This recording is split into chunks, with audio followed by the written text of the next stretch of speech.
Good evening, everyone.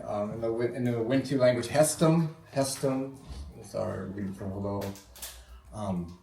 My name is Jonathon, as I was introduced as part of the Native Roots Network. And I mean, I'm just sitting here thinking about the charge for tonight, and, what we're here to talk about at this particular critical moment in the crumbling, straining, time of our world structure, right? And the U.S. in its own particular form of strain and slide toward a fascist, authoritarian, unbelievable, future that we're looking at this moment. And to talk a little bit about what we're doing in this moment and how we travel all the way halfway across this Mother Earth to find people who are doing very similar work. And so in a way, even to tease, we have this thing that we call Indian time at home, where we say something's going to start at 7 and it won't start till... It won't start until it's time to start. With tonight, what we're going to do a little bit is I'm going to share a slideshow, thinking about ways that we could talk and share and do all the things, but I think what we're looking at right now as Native Roots Network is a kind of a comprehensive approach to bringing our traditional culture and values forward in a contemporary time, right? And so those things come together. We can't unknow the things that we know from when we look out the window and the challenges that we're facing.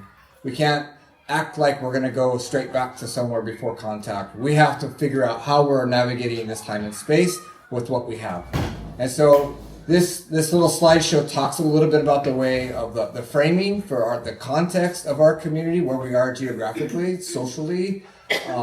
Also then giving a little bit of our history as an organization and some of the things we've done, to then move forward into the things where we're going and what we're planning to do and what we've been really working on in this last year and a half or so.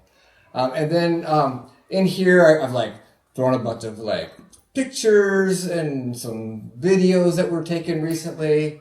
I was mentioning it's a real interesting time. This is the first time I've traveled without my personal computer, without my personal cell phone. So in order to even create slideshows, I'm having to communicate back home to use Google Drives with a new Google account, blah, blah, blah, because we're looking at what we're doing today could be deemed illegal by our current administration tomorrow. So we don't know what kind of troubles we're going to be going through as we go back through customs, because now, a couple of weeks ago, we had this declaration that if you're anti-capitalist, you're actually already predispositioned to violence. So the definitions of the work we're doing as Native people, we've never traditionally been capitalists. We've been in some way communalists or some forms of socialists. There's never anybody hungry in the village, right? There's never anybody homeless in the village.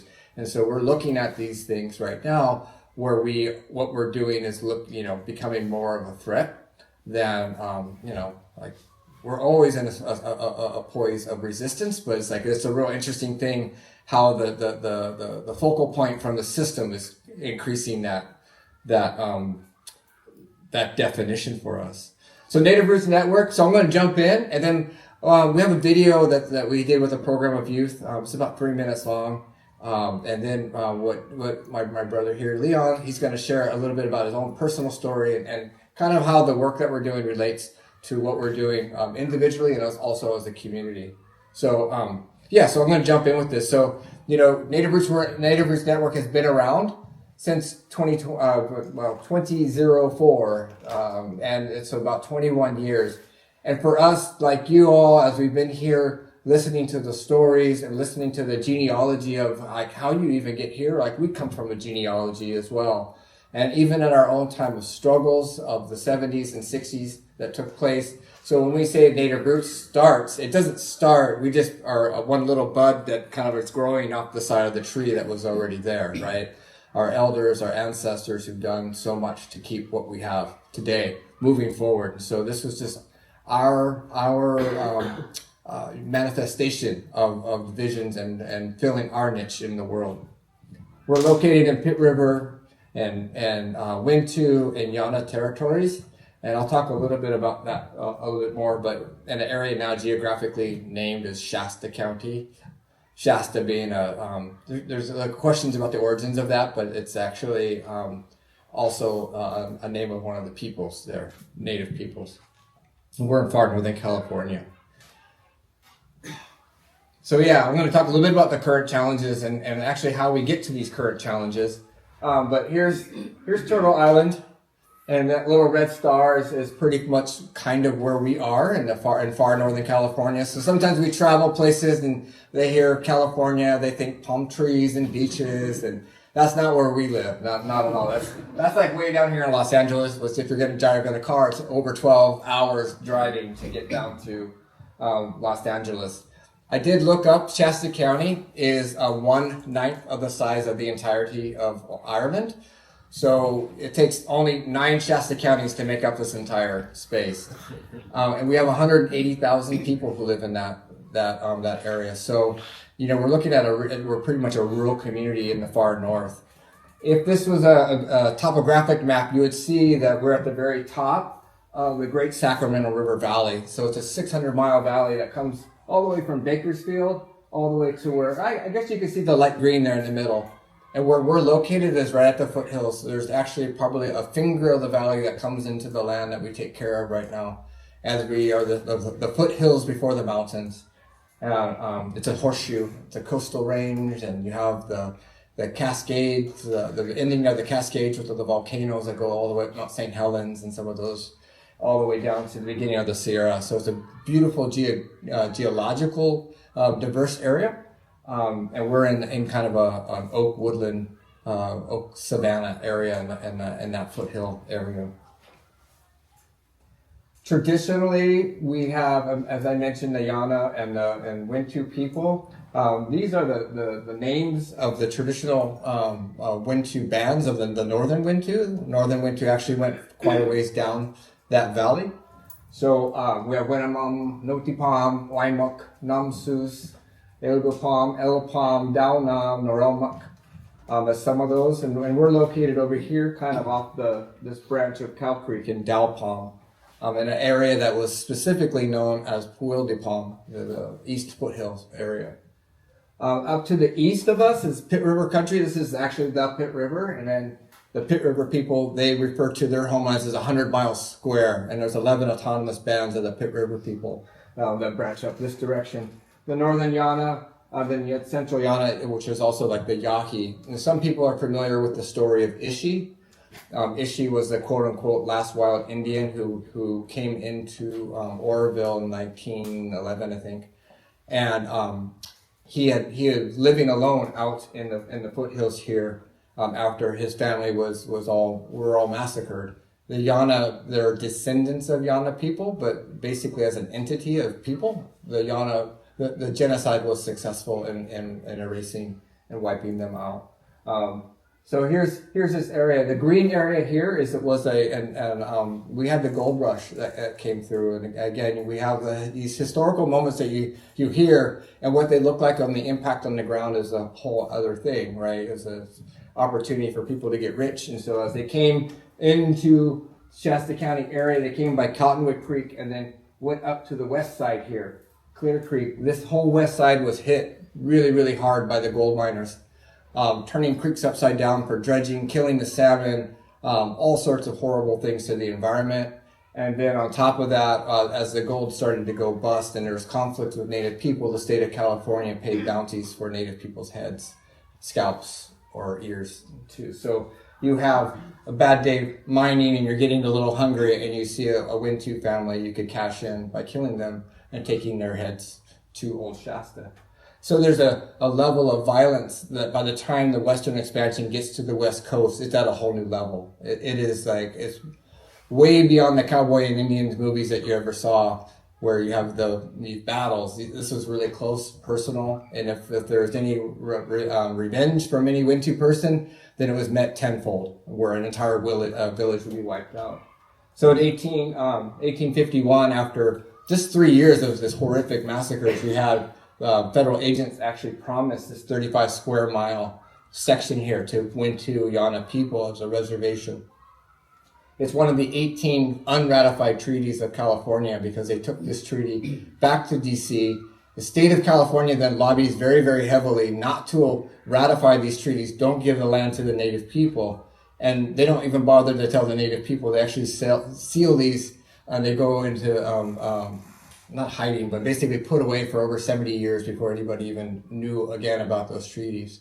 So you have this whole history here of removal and dispossession that was almost entirely thorough.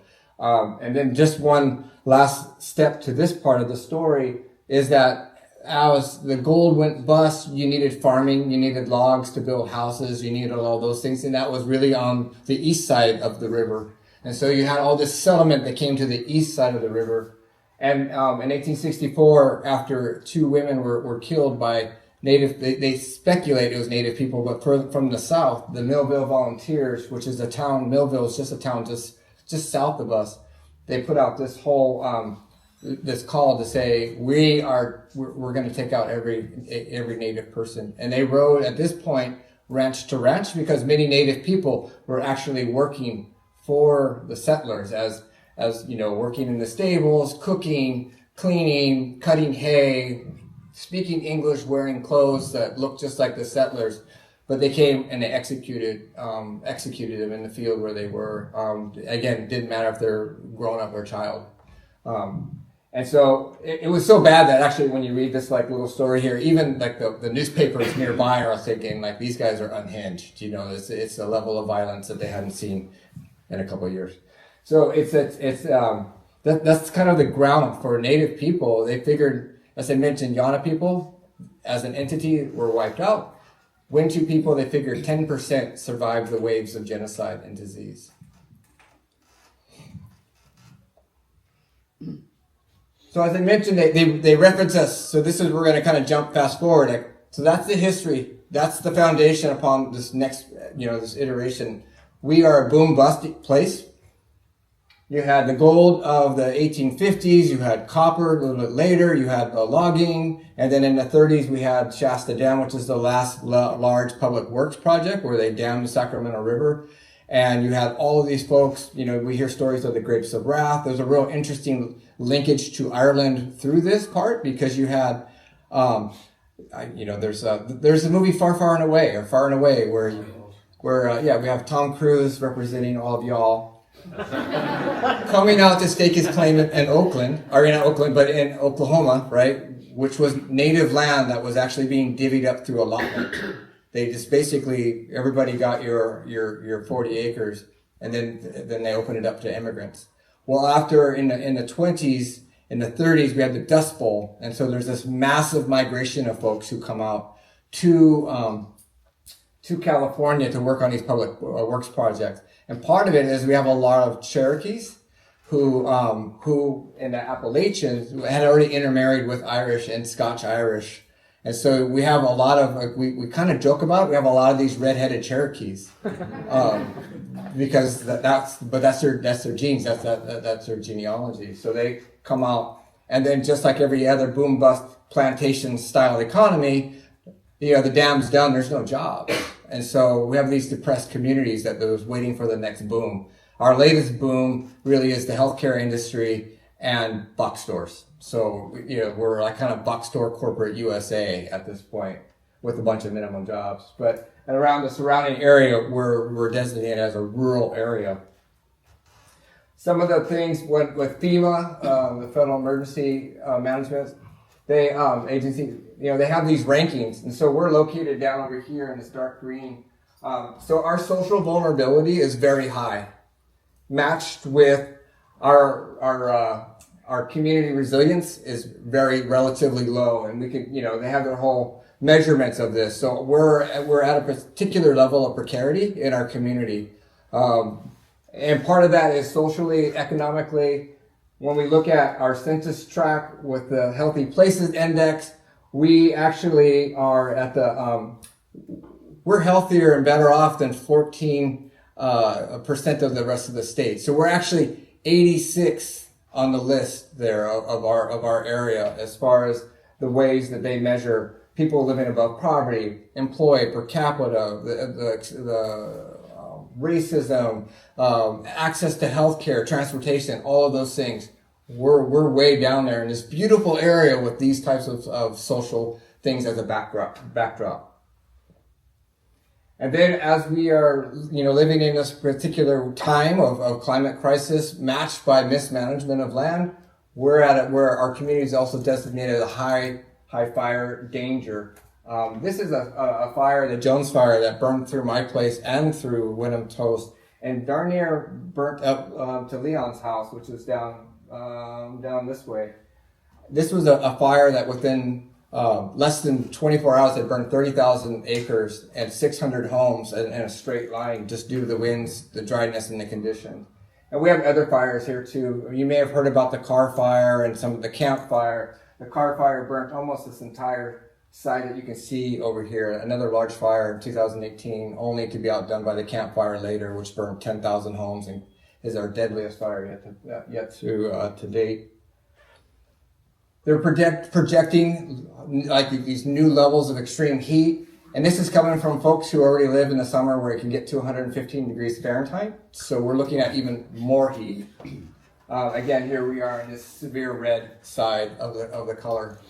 So we're looking at these things, as like, these are the conditions that our community is living in.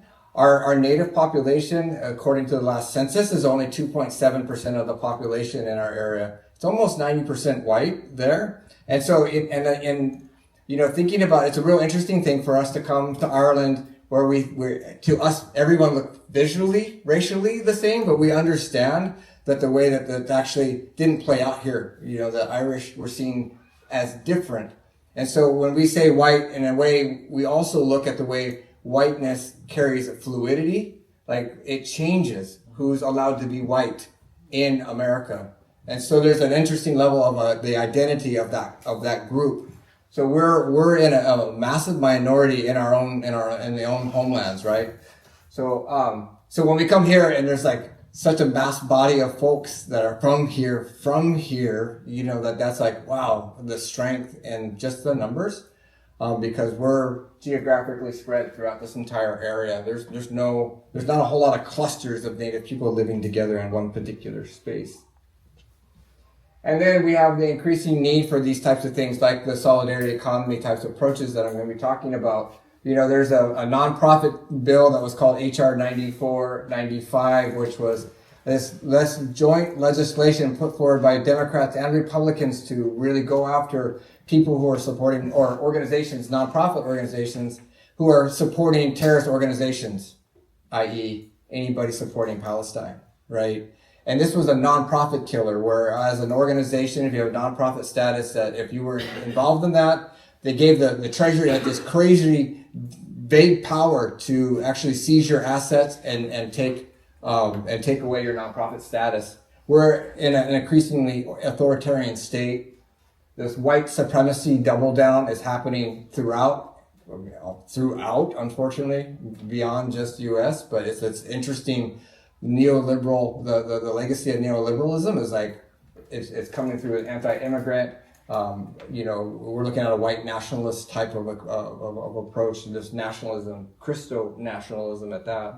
And then we have this weird like attack on DEI, quote unquote DEI, which is diversity, equity, inclusion, which is basically anything that's supposed to help women or brown people like get a leg up anywhere. Sometimes we talk about with the DEI, it's like, that's kind of okay because we're in a particular point. Like my grandma was a very, very powerful, brave, pioneering, to use that word, woman in her time, where she is a Black Native woman, went forward and got a college degree, community organizer, ended up working through local government all the way to the state level. And she was a powerful force for integration.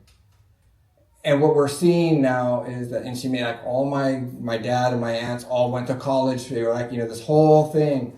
But what we're seeing now is that we basically were getting on the caboose of a train that was already going off the tracks, right? So now we're trying to think about this differently. Like, how do we, rather than work toward integration, how do we work towards transformation? So we don't necessarily want to be included on that train. So we were asked to talk about our values, and name our values. And it's kind of funny because when you live and work in your values and you're like, oh yeah, I guess we need to actually name them in a way that we could share. And so, we talk about, we use this model as the medicine wheel, as a way to think about the things that guide us. One of them is equity, the idea of this critical consciousness to help us really think about how we're going to be working through, the dynamics in the room, right? How do we advance or center the people who have been most harmed by colonialism, by racial capitalism? How do we help move folks to the center who actually have been silenced or have no voice? We think about our work as generational. For us, like it's crazy because we'll say, oh, it took us 400 years to get into this mess. And we come here, it's like, well, that's not that much compared to what you all have been facing. So. But it took us 400 years to get into the mess that we're in, and more specifically in our area, 175 years, right? So it's going to take more than 1 year, 2 year grant cycle, or, a short, 3 year strategic plan to get out of this. And so we really understand, we ground our work in that this is generational work. We're laying the foundation now so that the next generation can erect the walls, so that the following generation can build the roof. So maybe the fourth, fifth generation down the road will have a house. So it's slow work, but this is the work that of our time. Kako, so part of our founding team, my partner she's Hawaiian, Native Hawaiian, and we've learned a lot from Hawaiian people. But even in their language, right, there's these codes, these ways that we can think about things. So kako, when they say aloha kako, it's not just like aloha to all of you, it's aloha to all of you and me, right? So it's an inclusive way of talking, because there is another one where it's like just y'all, not me, kind of like in the language, right? So we think about this as a kako thing, like all of us, it's taking all of us to do this work. And in plurality, also thinking like the Zapatistas, we want to make a world where many worlds fit, right? We understand there's going to be different directions, different ways. There's not one homogenous way of doing this. We're not trying to, crush hegemony only to build our own. So we understand these are the things that, we think about, but none of it matters if we don't take care of the earth. The earth is our mother. Without that, we're just like fleas on the back of a dog, right? So that's our core. And we think about kipuka, another Hawaiian word, which is when the lava is flowing down the mountain. And oftentimes, it basically cooks everything, right? Everything's gone, except these little pockets of high ground that have islands that are forest and fern, and what happens there in those places is that you have, the lava is embodied by Pele Honumea. Pele no, I should know that. It's not coming to me, her full name. But she's basically the land devourer, right? And the land maker, Pele, with the lava flow. But she carries with her in their stories her little baby sister called Hi'iaka Ikopolio Pele, which is Pele, Hi'iaka in the bosom of Pele. And so what that is that she brings the seed of potentiality with her. And so her little sister represents that growth. Kipuka begins to be the seed bank and the spore bank of this regeneration. So that's another value of us. We're thinking of ourselves in a sea of devastation to be a seed bank for a future generation. Oh yeah. And just like y'all, this is stuff we knew, right? We're restoring new systems together. New with a K. So thinking about our 20 years, I just want to share some pictures about some of the areas of work that we've done: culture, art, advocacy, community building, and then now really diving into regenerative community development. So our start is with the Native Youth Cultural Exchange, where we work with young men from our community. Sometimes we have to go kind of back to that. So we worked with Native young men in our community because I was a man, and when I was starting to work with the folks, the elders said, well, you're a man, and you need to work with our young men, and the ladies will work with the young ladies, because at the teenage time, in our traditions, they were separated for a good reason, right? And so we did this cultural exchange for Hawaii, Hopi, which is down in northern Arizona, and then our area there too, in Pitt River. And these young men got a chance to learn about all these culturally centered ways of community revitalization. And I want to say one other thing about the young men piece too is really interesting, because our young men are actually unfortunately skyrocketing on all the charts for all the bad statistics.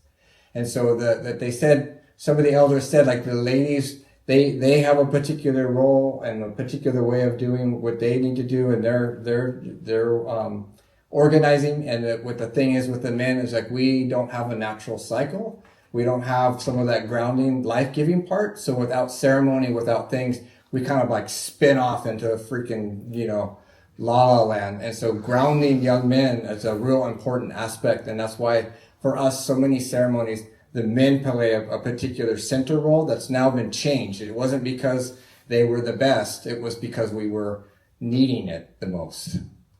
So we were able to do that for 3 years and got to learn a lot of different things. We also really, we understand the power of art and telling our story through visual arts, through video, through craft, fiber, all of the different things. And so when we were looking for ways to share things, it was like all we could do is enter things into local art shows where you might, if you're lucky, get 2 paintings, and they may be sandwiched between a steelhead trout and maybe like some random things. So there's no way to actually tell a story. So we began to raise money and hold our own pop-up art shows, and downtown, trying to like reestablish and reaffirm our presence in a place where Wintu people, native people, have been pretty much thoroughly erased. And so it was our story. And so we have different themes as we would do these art shows. This is one of the things that we learned here, is that we were really trying to be part of our downtown revitalization, but all we really ended up doing was improving the property values of the landlords, who then had nothing to do with us when it came back. I think, Leon's going to talk a little bit about our native cultural runs. So an extension of those cultural exchanges is as we've been doing, been able to take delegations to different places to participate in spiritual runs. And for different reasons, whether it's been over here in the my upper right-hand corner, the Bear's Ears run. We traveled all the way to Japan to help the Tusky run, which is a run around sacred Mount Fuji and going to all the sacred springs. And our good friend Shohei, who's not in this picture, but he attended the Ancestral Run, which is the Pit River Ancestral Run. And so he refers to the Tusky run as the grandbaby of the Pit River Ancestral Run. And then the Makahiki run in Hawaii, which is, I guess, the child of the Ancestral Run. So that's been another way that we've been able to learn, meet, and give people different perspectives. Just like us coming here for this short amount of time, we get a different sense of our own position in the world by looking and learning from all of you at the things that you're doing. We've been involved also in advocacy and placekeeping, so fighting a good fight at City Hall, art, again, we're knowing art, protecting sacred sites. This is a mural. This is our last big gig down in downtown, is that we, working through some partnerships, we're able to put this massive mural on the side of a historic theater. It says Waikumpan Elpam, which is Wintu for Welcome to Elpam. And after that, there's more language now that's painted onto, like, this, the hummingbird. And this is a story, this is an ancestry story. And there's the globe here, there's another one, but it talks about the Wintu story of the world being destroyed twice, once by fire, once by flood. So we like to do that when people come to try to, proselytize to us about the flood. And we're like, oh yeah, we know about that one. And we know about the time before that. So doing that work, we also understand the importance of political education and working with the community to build a greater consciousness of the dynamics that we're in and what we're facing and where we're going and why all those things are there. COVID really interrupted where we were going with that, so we're kind of in this arc to get back to doing some of that work. Through all of that, we understood the need really to think about economy, because we were doing that work only to have our people have to go back to work at Subway Sandwich or work at the casino washing dishes or whatever. So these jobs oftentimes are in direct conflict with the very value system that we're trying to restore and uphold. So we actually have done a number of different places, gone traveling so we could learn about culturally centered economic development, social enterprise models.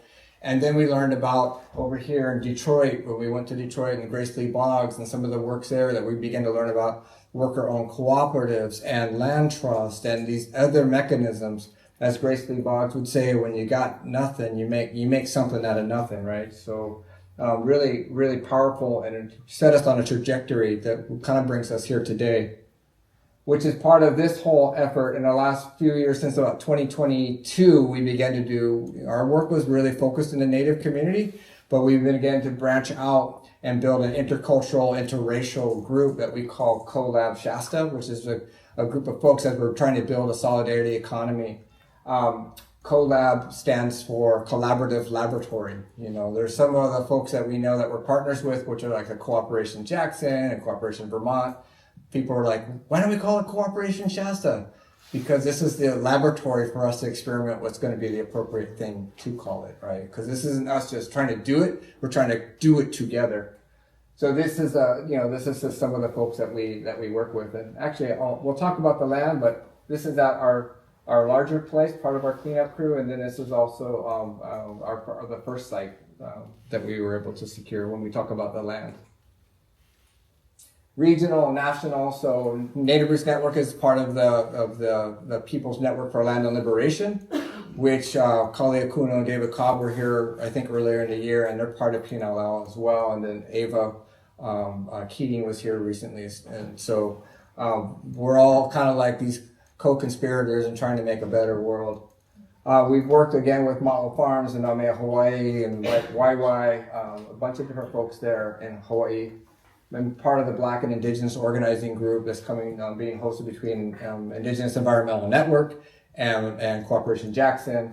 There's Resist and Build, which is and the U.S. Solidarity Economy Network, Democracy Collaborative, Lift Economy, and then also we're hosting soon a retreat for the California Solidarity Economy Network, which is a new statewide solidarity economy network.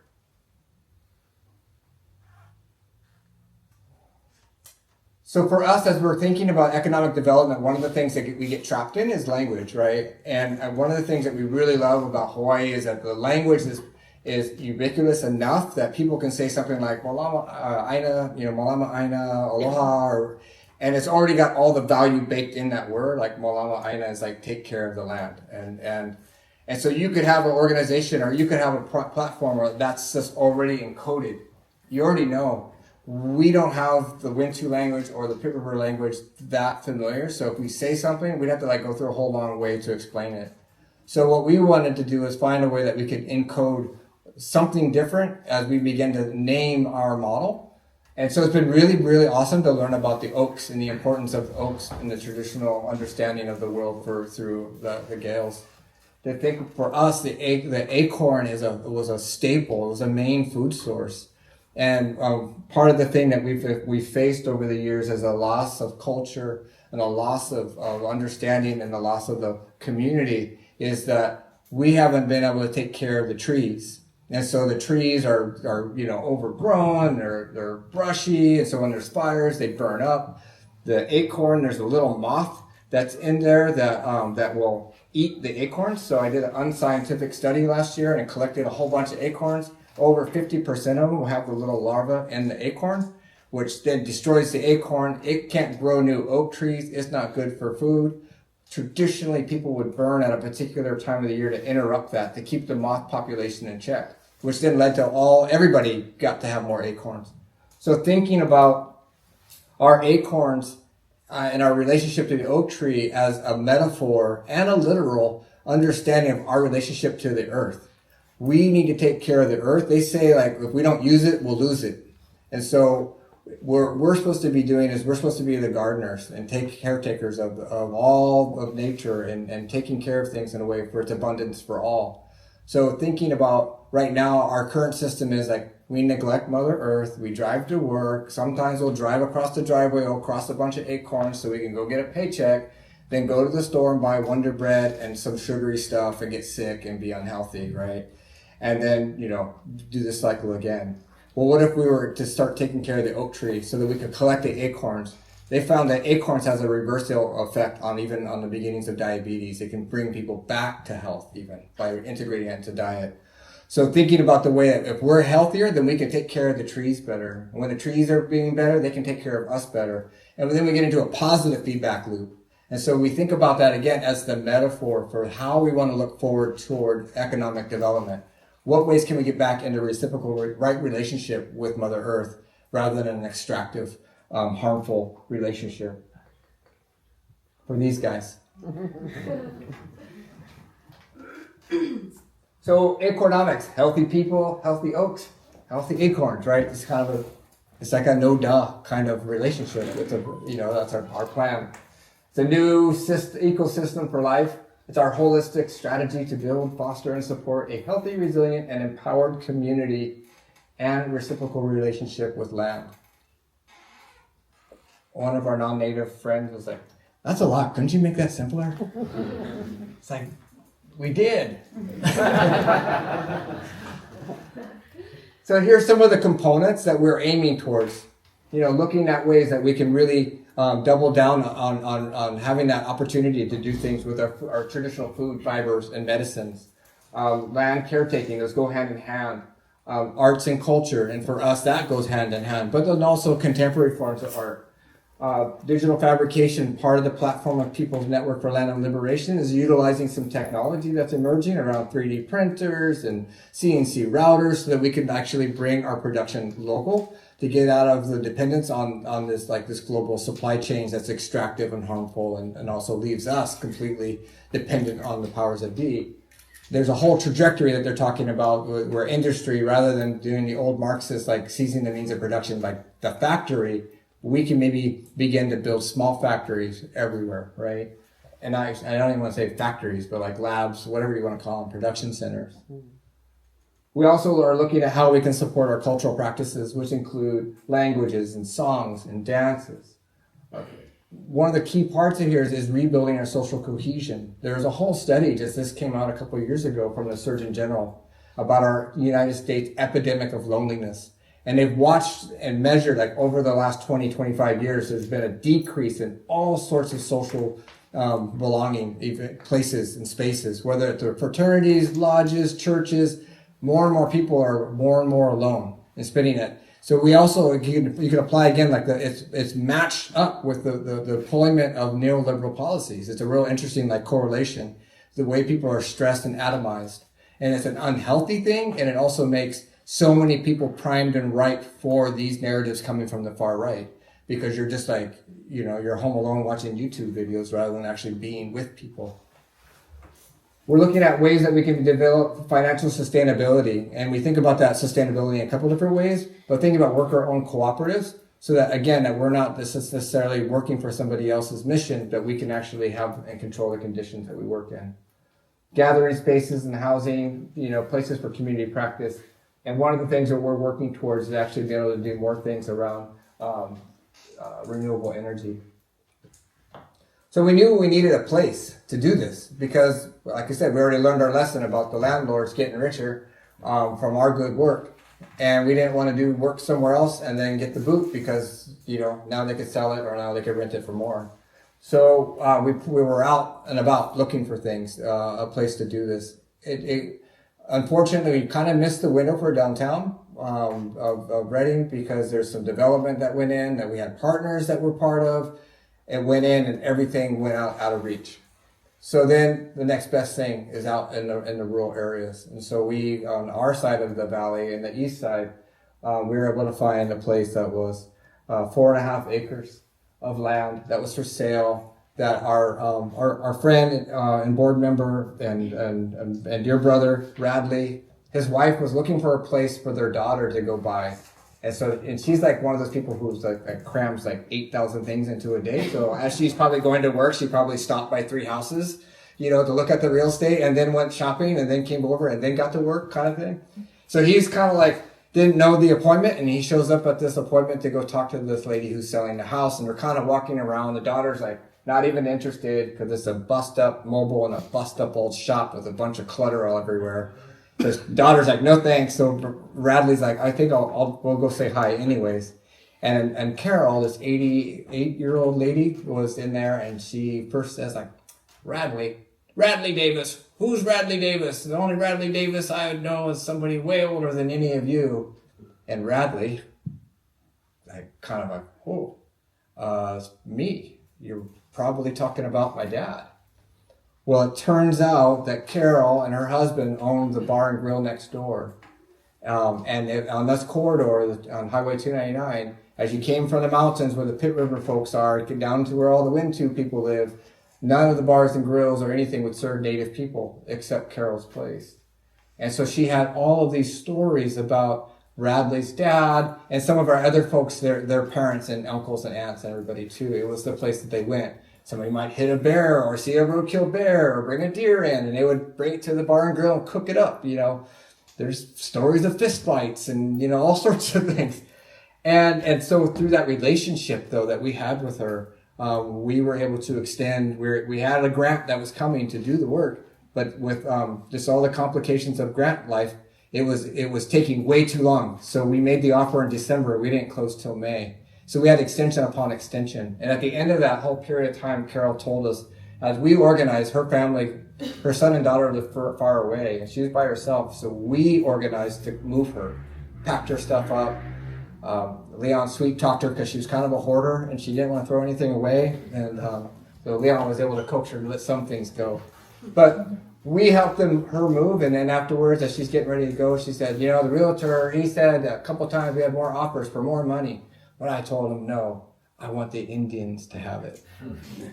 So we do. So Okulus, the relationships are key, right? Okulus is a Wintu word for granary. So we talked about the acorns. Acorns only fall in our area one time a year, so they would be collected, and then they would be stored in these granaries, okulus. And we think about this as a site where we can resource our people year-round. And this is a place right now, we have a grant through the state of California to do a planning grant to build a community resiliency center. So it's a community center all the time, but it's set up. You saw all those bad stats. We want to build in social resiliency. So this would be a place where people would know that they'd be welcome to come when the fires are burning and need to evacuate, so that they can have free Wi-Fi, they can get out of the smoke, they can get out of the extreme heat. It's going to be a space where we can be safe together as a community. So you can kind of see that's the aerial view of it. One other little side story about relationships was we're already involved and we're doing all the inspections and all that kind of stuff. And Mickey Alla and our friend Andrew were there one day for the inspections, and this big white truck pulls up. And he starts coming out and talks, and they said, oh, well, we're not the owners. He's like, okay, well, I need to talk to the owner. And they're like, oh, what is this about? No, I have to talk to the owner. So he walked into he had some paperwork, and he walked into the house, and so Mickey Alla and Andrew followed him, which surprised him, right? Because they didn't know that they knew Carol at this point. Walked right into the house with him, and Carol's sitting there, and it's the Pacific Gas and Electric, PG&E. And what they wanted to do was they're burying the lines underground. And so this paperwork that they were going to have this 88-year-old lady sign really quick for $500 was to basically this entire frontage of the property there was going to be signing that away as an easement to PG&E forever, so that we could build nothing up there and they would have access to it at any point. And so Carol's like, they're like, oh, can we see that? And the guy was like, no, this is just for Carol. And Carol right in front of him, I'll give you my copy, So again, the relationship. So when this was our place, we had like all of these things. It's multi-use zoned for us, and I'm not sure how zoning works here, but you have to have the permission to build the different kinds of things. And so we had actually residence, agriculture, small industry, and I'm missing one, but one other, four different types, retail. And so we were going to jam all this stuff into this 4.5 acres.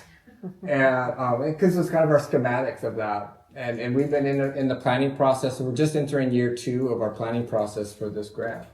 And while we're not really building or doing anything as far as like that kind of hard infrastructure, we are beginning to do with our community growing food. So, we had a small garden, and Mickey Alla's kind of like type A on some things. And she was measuring how much the weight. And at some point in August, we had grown like 112 pounds of squash and tomatoes, so she's like tracking, like, all right, that's cool. So this is our winter garden. This was just taking place a few weeks ago, getting ready to extend the beds and put in more for our winter garden. And this is part of our collab family coming up to do the work and get this ready for winter. So while we're in the whole process of doing this, and that, we mentioned we closed escrow right around May. Well, I'm sitting at work one day because I wasn't doing Native Roots at that point. I worked for another organization, and I opened my email or my internet browser, and it's like, the ranch near you is for sale. And I'm like, oh my gosh, this is what was known as the Jericho Ranch. So where I grew up, you jump the fence, much like our walk today up on Black Mountain. You jump the fence and you have all this land. When I was a kid, there was over 1,000 acres that was just used seasonally for cattle. And then in 2006, this guy bought it. Some guy from the city bought it from the old rancher and put up no trespassing signs, punched a bunch of dirt roads through, and then would come up on the weekends with his quads and his semi-automatic weapons and tear around the place. We all hated him.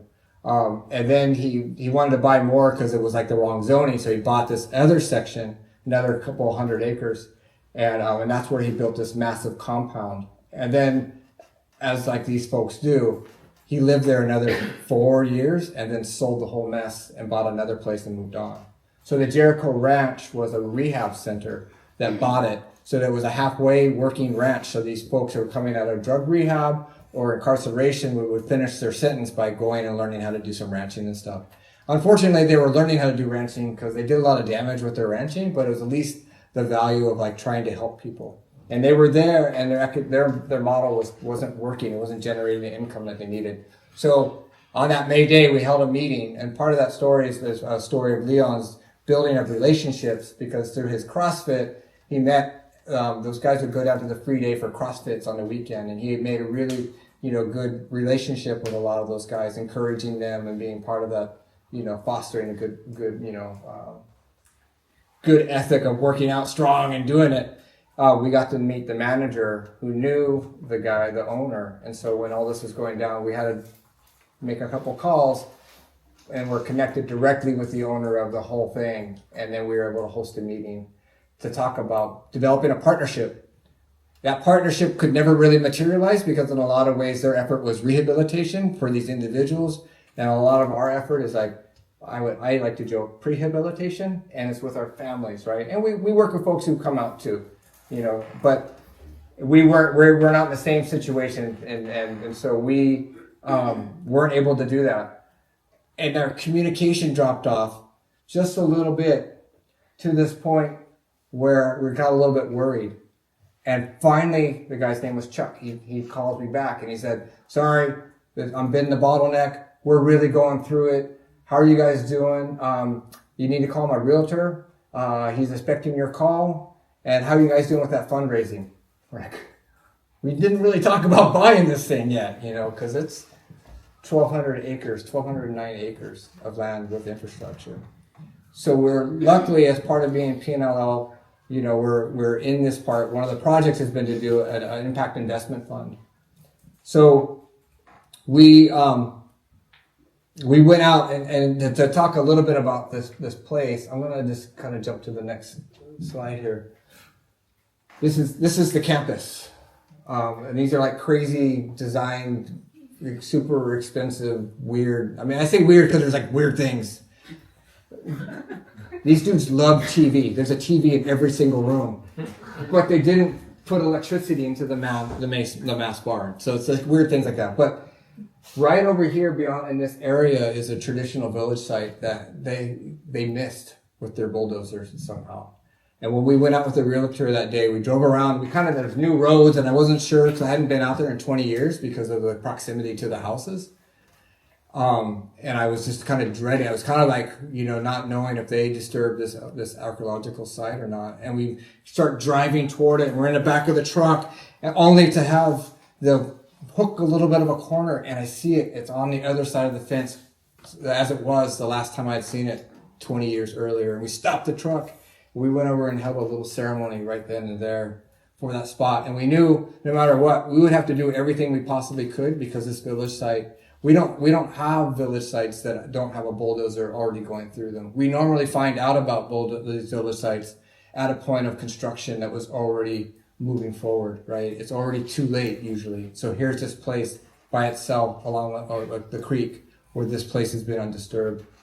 So we're able to rally, and it was like, the timing of everything is really kind of crazy because we're just trying to get our feet on the other place. And I think one of the other, there's these points of times where you think must be there. We're supposed to have this happen, We my wife and I live out on that road, and that realtor was like, yeah, well, I've got these 2 other offers probably coming in this week, blah, blah, blah, blah. And you're kind of like, yeah, right. That's your little trick to kind of get us worried and make an offer. Well, that Saturday we saw this parade, big giant Ford truck, a couple cars that were all rental cars, and a little microbus, all rented to go in. And he had told us that one of these capital gains tax sales kind of thing, a tax shelter, this guy was going to make a cash offer on this place.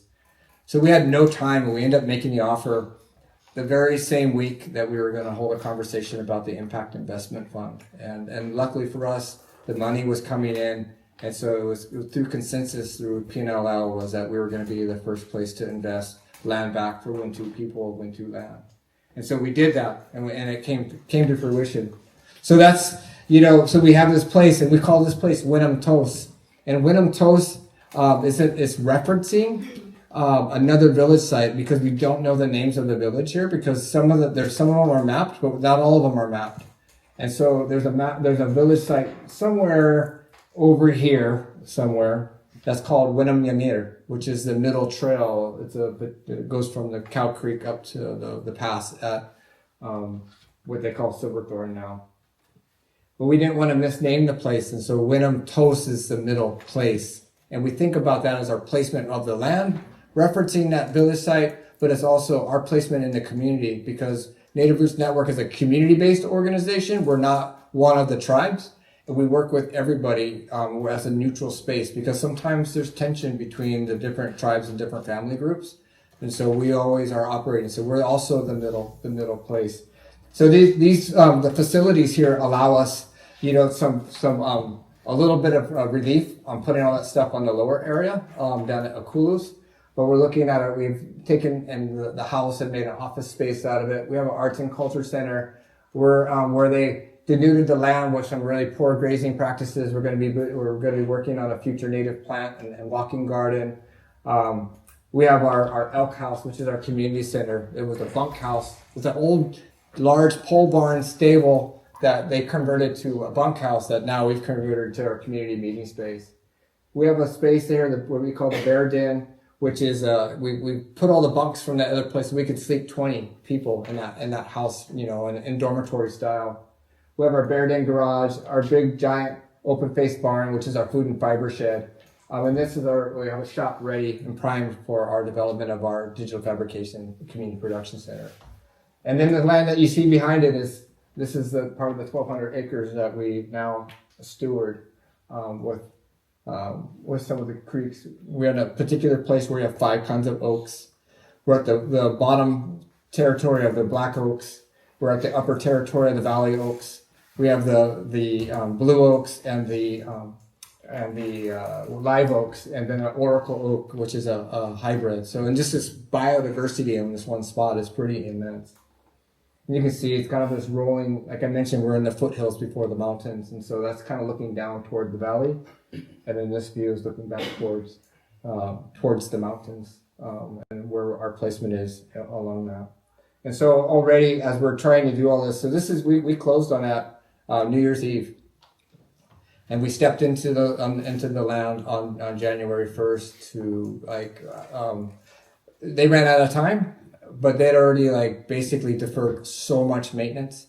But as I mentioned, they ran out of time. I actually unlocked the door and I walk in, and there's boxes and bins of stuff that they couldn't fit in the final trucks, and they just left them.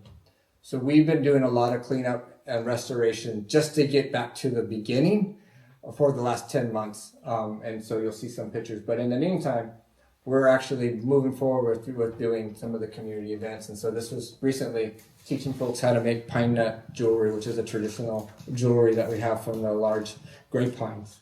And that's our colleague, Michelle. She's Wintu. And she's actually helping for the Wintu people bring back their language. So Leon's wearing no, that's a different one. That's Pit River. But so she's here sharing. And so the Chati is the name, the Wintu name for those pines. So our elk house, we've been able to host, meals and community, and we're kind of far out. That's a part of our challenge, but it's also one of the blessings. And then even with our relationships with folks from Hawaii, we're able to support sharing and just some of the different storytelling presentations. I just want to try this real quick. This is my daughter is Hawaiian, and I think there's some. My wife's Hawaiian, my daughter's Hawaiian, and me. She's not just. But we'll figure it out. Her name is she's the first one in her family who has a Hawaiian first name, because it wasn't until the 80s until officially the law that banned Hawaiian first names was off the books. They banned Hawaiian language, just like it's practice. It's a format, right? So she has a family name that hasn't been used or heard in many years, and so she got to with her connections, she got to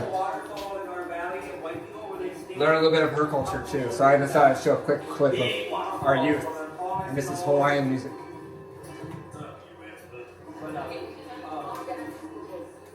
And it really is about, don't let people's chit-chatting stop you from being the most beautiful, wonderful activity.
Yeah, so it's an opportunity for sharing and staying up way past their time that we said that we were going to be, starting and finishing meetings and things of that nature. And with that too, so it's our one of the things I've been thinking about while we've been here is, again, there's a lot of interesting, like really, really close parallels with Hawaii, with Ireland, with the language. And so our friend Lana Keela, he was actually one of the participants in that first Native Youth Cultural Exchange. And so now as this young man, as a leader, there's been a lot of really interesting things for him to come back and share his perspectives of what the cultural exchange meant, what culture means, and all these different aspects. And I don't know if you all heard about the big struggle on Mauna Kea, where they were blocking the telescope. Part of that piece is that, one, Lana Keela is part of that. He was actually one of the people who stood in the road after Auntie Genera did. But he talked about the impacts of the Native Hawaiian charter schools. And so when they did the call, all of a sudden you had this whole generation of young people who understood the chants, they understood the importance of the mountain. They had all of this cultural knowledge that then equipped them to actually be up there and protect it in a way that they hadn't had in generations. And so, thinking about how this comes together. And we're also trying to, not just draw from our native families, but our other families who have traditional knowledge of sorts too. So making traditional salve. So we had a salve workshop and some other healing things. And so here's a picture of the area now. This is actually just from probably, I think, a week ago or 2 weeks ago. We have the rains come in, and the green grass is starting to grow and it looks so beautiful. But also, if we look for closer, so earlier we're talking about what we see is not necessarily, we see a landscape of Ireland completely devastated. Well, we have the trees, but we don't have the grasses. And so part of our restoration now is actually looking about the ground cover, which is a completely different thing. These are almost 95% invasive plants, shallow root systems that don't retain the water, so the creeks dry up. So we're really working hard to be building like the traditional bunch grasses and other forbs that are perennial, that then retain the water, slow flooding, and then have the creeks have water longer. So this is this is part of our work. And so, again, with some of that, I think about the metaphors all the time. This was an area that when we showed up, there was a large, well, actually it wasn't large, it was a hog raising operation on the headwaters of a creek, and there's still 12 pigs that were there, 10 boars and 2 sows, and they were just left, and they were in like seriously like this deep of their muck. And as the rains would come, it would wash into the creek, and so the entire water stream below had the fuzzy, foaminess, nastiness, right? So it basically rendering it useless for anybody who cares about health. And so this summer, there's Leon there on his favorite toy. We've taken down the hog pen structure, and now we're actually in the process of replanting native plants and getting this stabilized for the winter rain so that we can actually restore, not just for us, but for everybody downstream, right? Which is, again, metaphorical.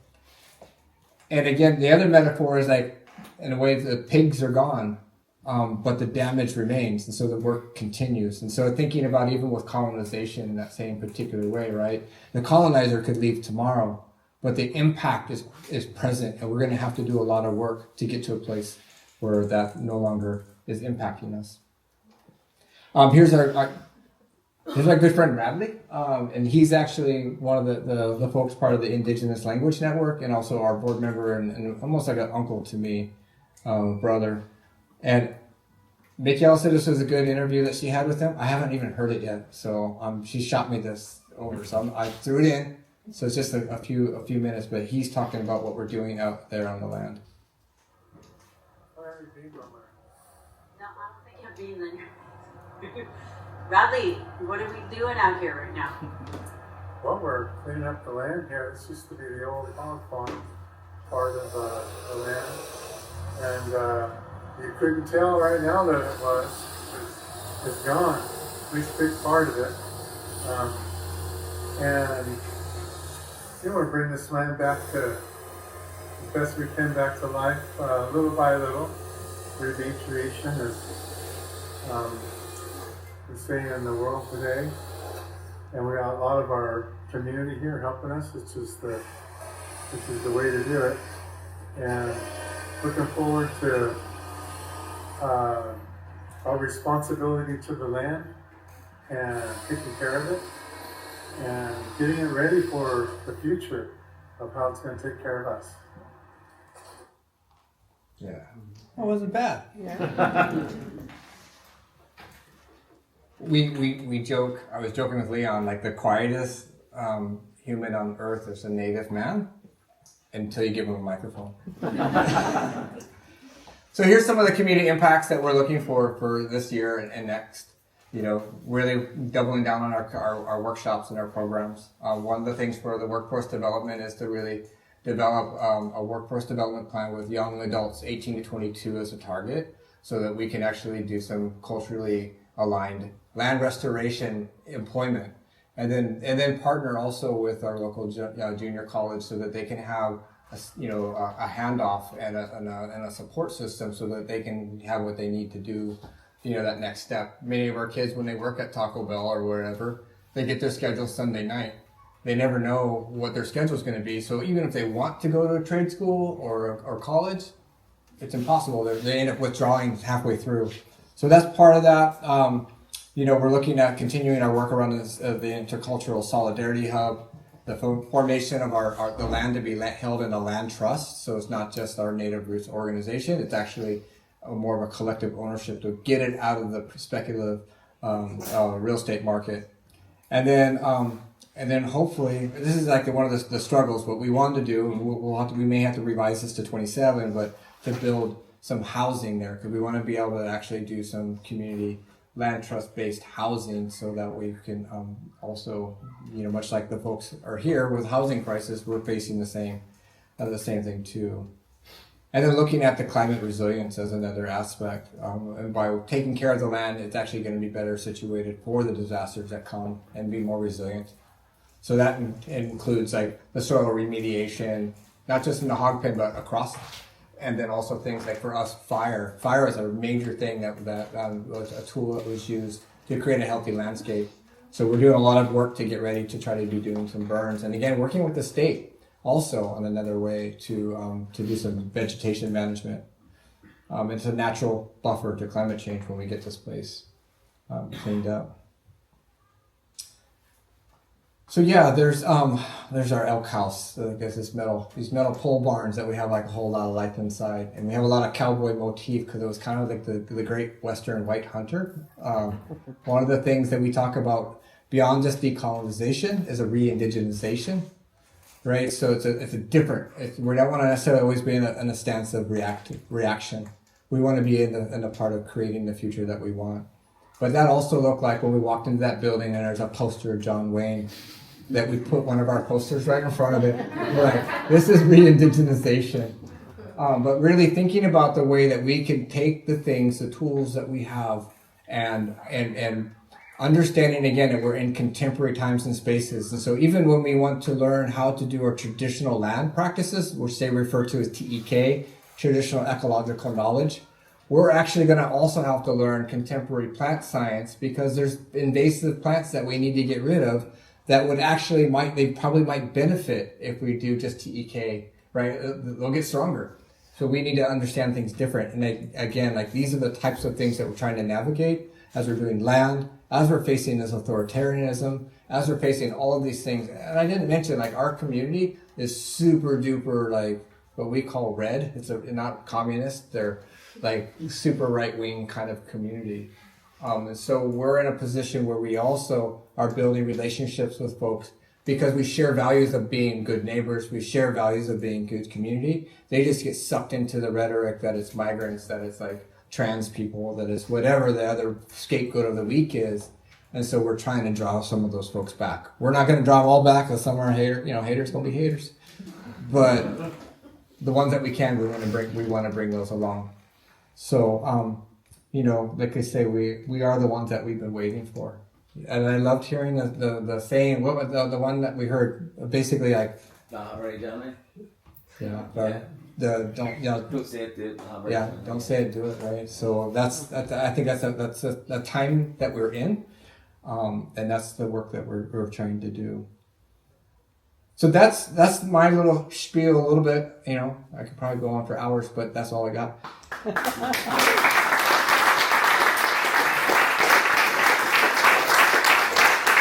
On the transition piece, one of the things that we did was a digital youth media project. It was kind of a funny story here too, because we're doing an art show and we got this call, there was some funding. They were like, we need to know somebody who's doing art, native youth, and health. But they need all three things, and we didn't know anybody who's doing all three. And then so that funder was like, well, you're doing stuff with youth, aren't you? I'm like, we're like neck deep in the art show. I was like, we're not doing anything. And of course, like that week we had like, again, like whatever divine intervention, the creator and the ancestors, like 3 different interactions with parents asking like, when are you going to do your next youth thing? And I was like, we'll see. And then the next parent, like, when are you going to do your youth thing? So it's like, we're getting the sign here. So I ended up calling back, and we just kind of put something together where we thought, the kids are so attached to their phones that we thought like, what we'll do is we'll lure them in with phones. We're going to talk about making videos, but it'll be our content. It'll be things that we want to talk about. And then we'll do like running or something of that nature as this way to like, we'll trick them by doing running. Well, we end up going on all these trail runs and doing things, and the dang kids would continually forget to take the video because they actually enjoyed the running a lot once we got out there. It was wild. So this is a video that they put together. And then after that, I think what we're going to do is transition over to...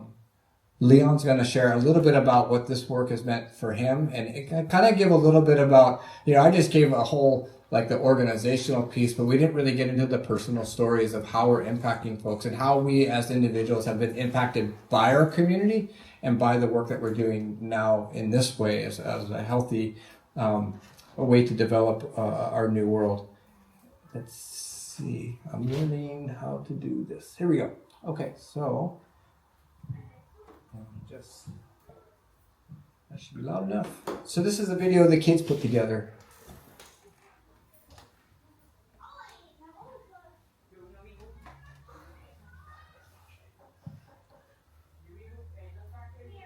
Turn on duck player. Quack quack. This our Grandpa Wood Road's Pit River running song. ya wakani, ya waka waka, ya wakani, ya waka waka, ya wakani, ya waka waka, ya wakani. This is our home. Ya waka waka, ya wakani. I mean, this place is our home, as it was our fathers' fathers' fathers and our mothers' mothers' mothers. Our footsteps will fall on remembered land of bone, dust, and ancestry.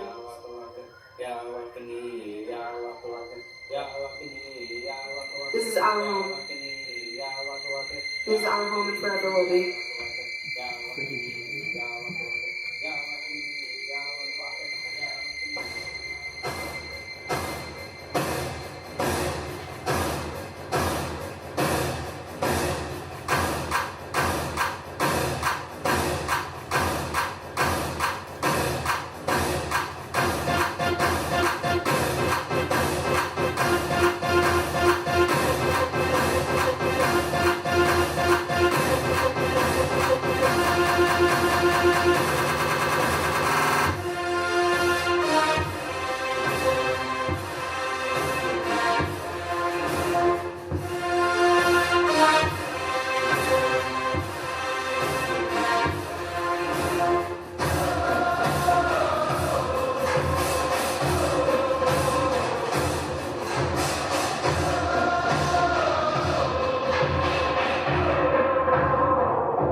Our home and forever will be.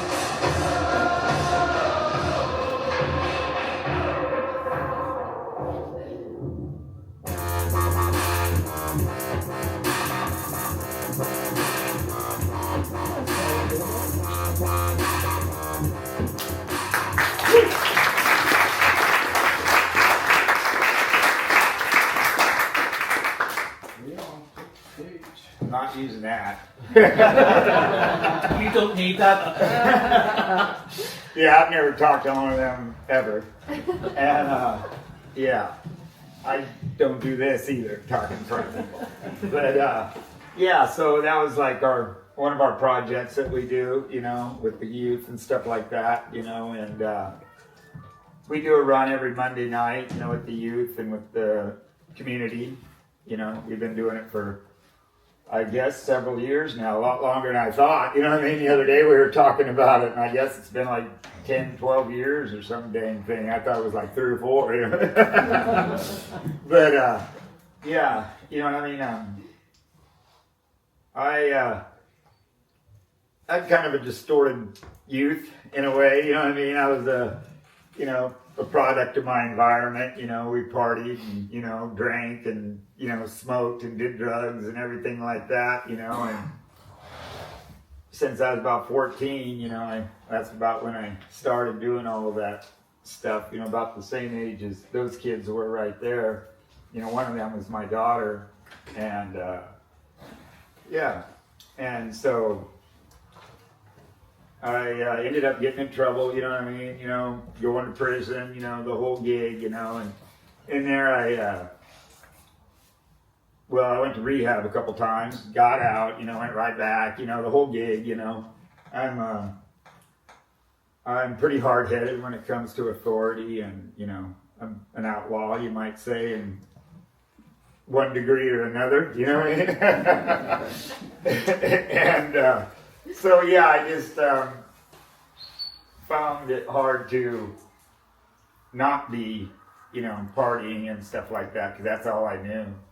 And so I failed a few rehabs. But during the rehabs, I went, to some different Indian rehabs and stuff like that, some native Indian rehabs and stuff, and went through them and started I didn't know I was really, heck, I didn't even know I was Indian until later in life, because my dad he was always partying and, out, doing his thing, and when I was little, I remember going around with my mom, looking for my dad, you know what I mean, at, bars and stuff like that, pubs, and, I would be sitting in the car, my mom would go in the bar and, out on, California Street, there's, back in the day, that's where everybody hung out, all the Indians and the loggers and the this and that. And I remember being little and sitting in the car, and they come walking, out there, and they're looking in the car at me, these big old long-haired Indians, just, and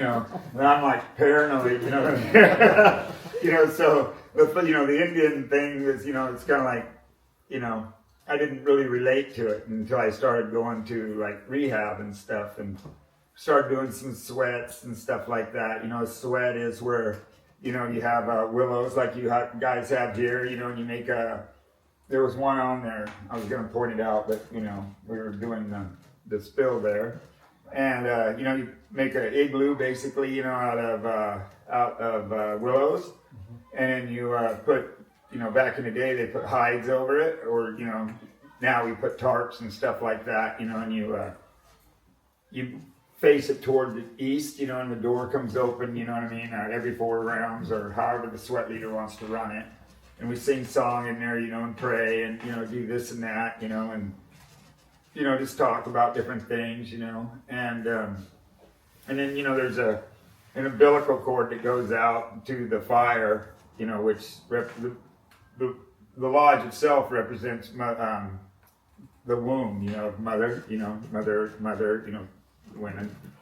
And so when you come back out, you're reborn, you leave all your problems or whatever, you have, that's bothering you or whatever, you know what I mean? Or, this and that.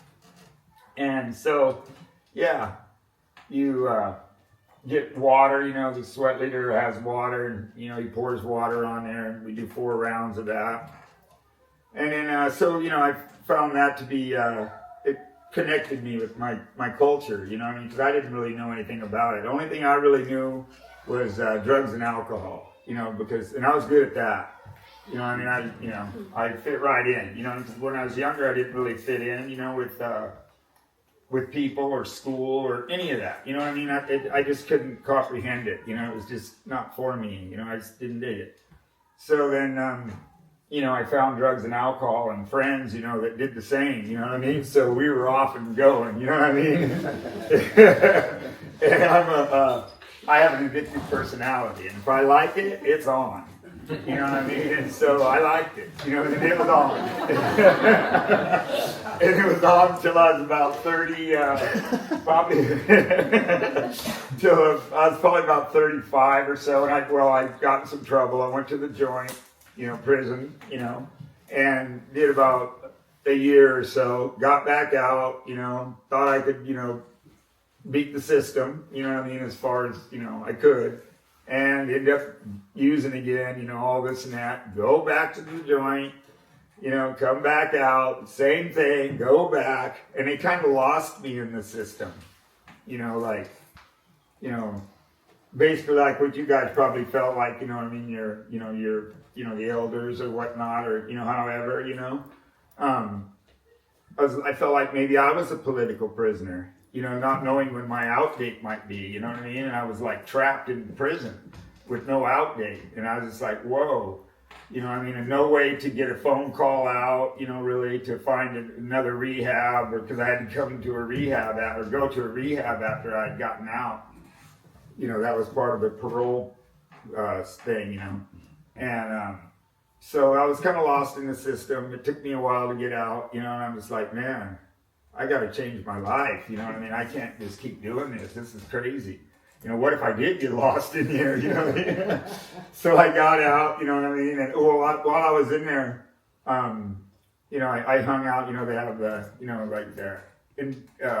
they have a white car, a black car, like a Mexican car or whatever. The car is, the groups that you hang with, or whatever. And so I did that, and ours was they call it an other car, other than any of those other races. And so we had our own lodge and stuff, our own sweat lodge. And so we would go to this lodge, and then Lakota people would come in there. And they would, show us the, sweating and, this and that. And, I was in there for, total of 3.5 years altogether.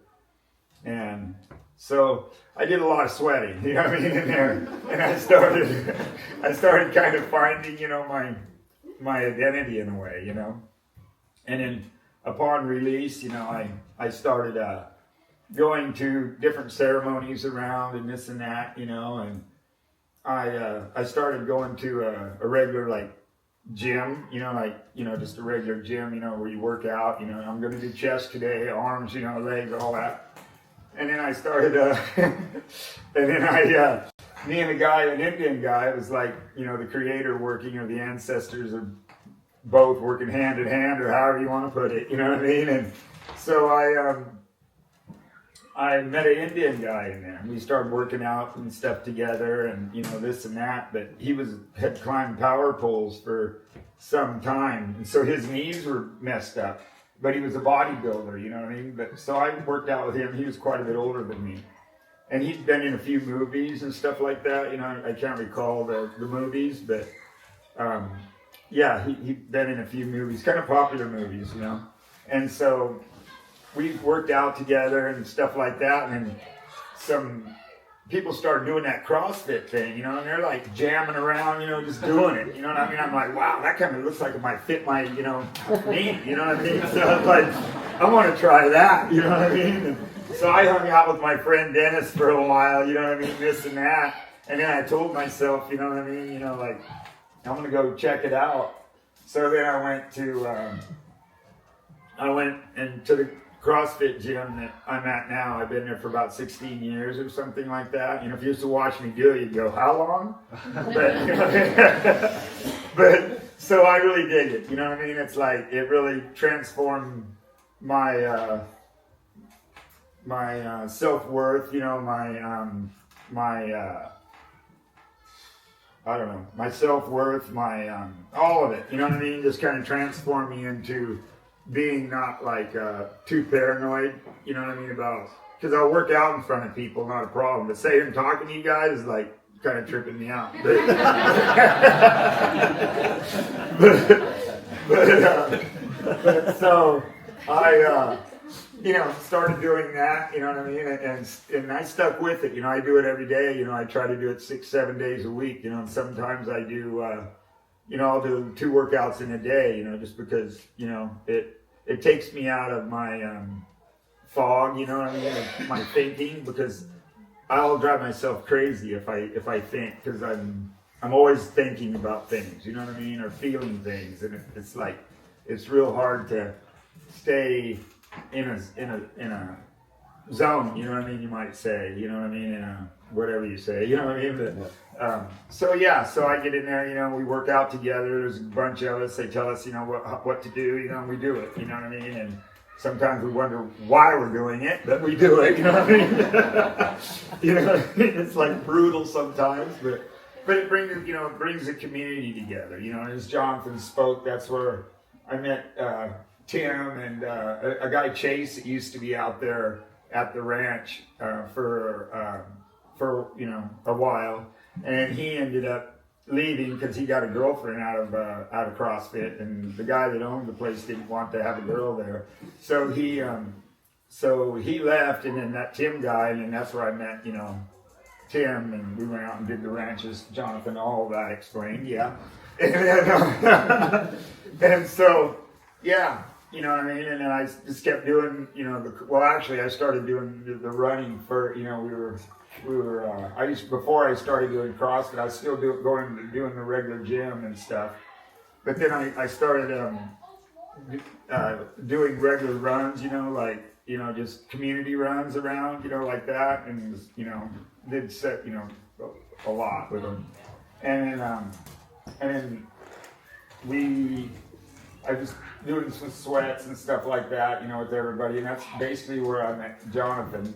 This is before CrossFit, and then I met Jonathon, and we started doing a lot of runs together and stuff like that, and then, doing the sweats and stuff, I found I was starting to feel my identity, that who I am, and, connecting with the ancestors and, the creator, and finding that bridge, between self and, the spirit world, or however you want to put it, and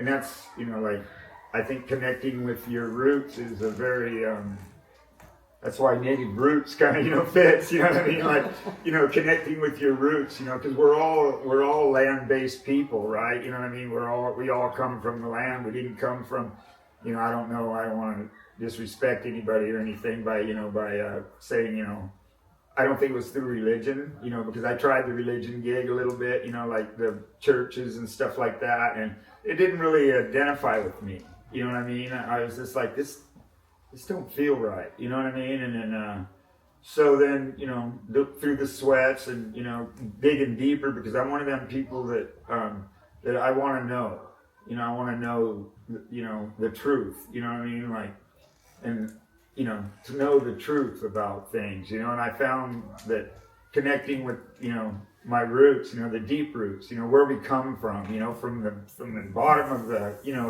the spectrum of time, like when you guys talk about your mythology and stuff like that, that fits me. I feel when you guys are talking about that, it makes me feel whole. It makes me feel, my spirit, it makes me feel connected. When you guys talk about stuff like that, it's like, and you guys being the people that you are, kind and generous and loving and all that.